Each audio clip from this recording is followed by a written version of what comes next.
Good evening, everyone, and welcome back to another episode of the Max AC channel.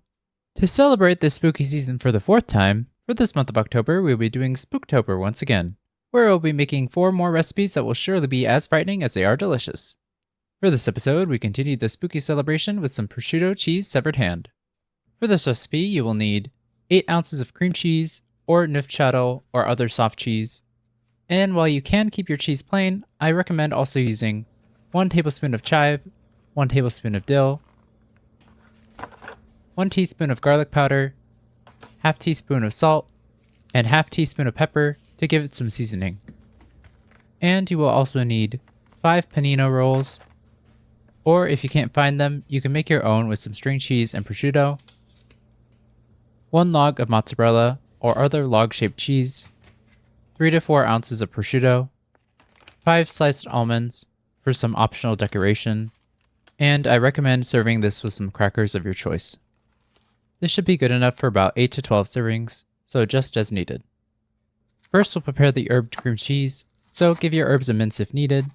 Then in a mixing bowl, add the cream cheese along with the minced herbs, garlic powder, salt, and pepper, and mix this all together until everything is evenly distributed.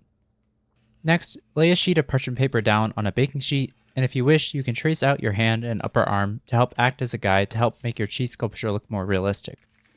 Then, place another sheet of parchment paper on top of this. Then, once you're ready to craft your prosciutto cheese hand, for the fingers, place down your panino rolls to match with your finger tracings, and place your mozzarella log to match your arm. Then, add in your herbed cream cheese to serve as the hand in the gap between the fingers and the arm, smoothing it out into a back of the hand shape. Then, place your prosciutto slices over the mozzarella arm and cream cheese so that it begins to resemble a hand.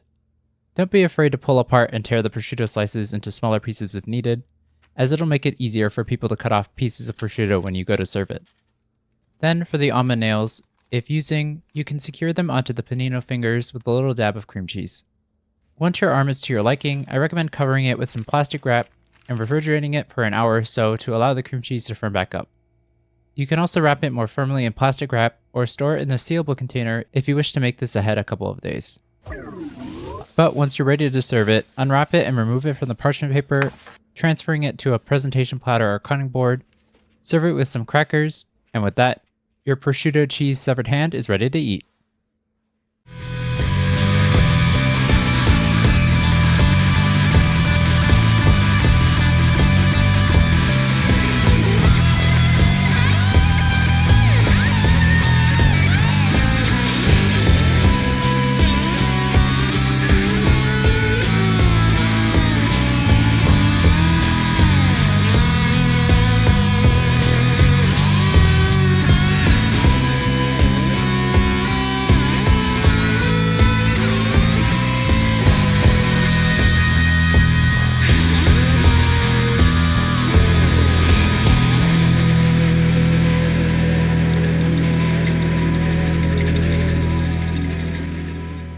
When perusing the internet for some fun and creepy recipes for this run of Spooktober, I was looking for a treat that was more savory than sweet for this week.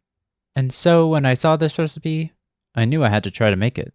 There were a couple different versions of this recipe on the web, featuring a wide variety of cheeses, so I wanted to make this version a combination of all of them, with options for both solid cheese and soft cheese fans. But if you prefer one over the other, you can of course adjust the recipe to make the hand entirely out of mozzarella or entirely out of cream cheese. And you can, of course, adjust the cheese to be the type you want, as long as you're able to shape it into a hand, of course. But for the prosciutto, there isn't really a great substitute since the meat just looks so flesh-like, but you can try using other cold-cut meats like salami or pepperoni if you can't find any, and it will still look pretty realistic. And of course, you are welcome to pair this with any crackers and other charcuterie board classics as you wish.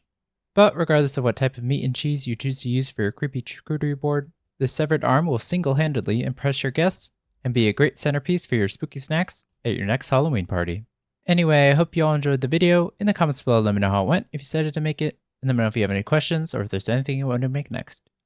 Like this video, share with your friends and family, and subscribe to or follow this channel for more episodes of the Max AC channel. And remember, if you want to stay cool in the kitchen, turn your AC to the max and watch the Max AC channel. Oh, I guess I make these too.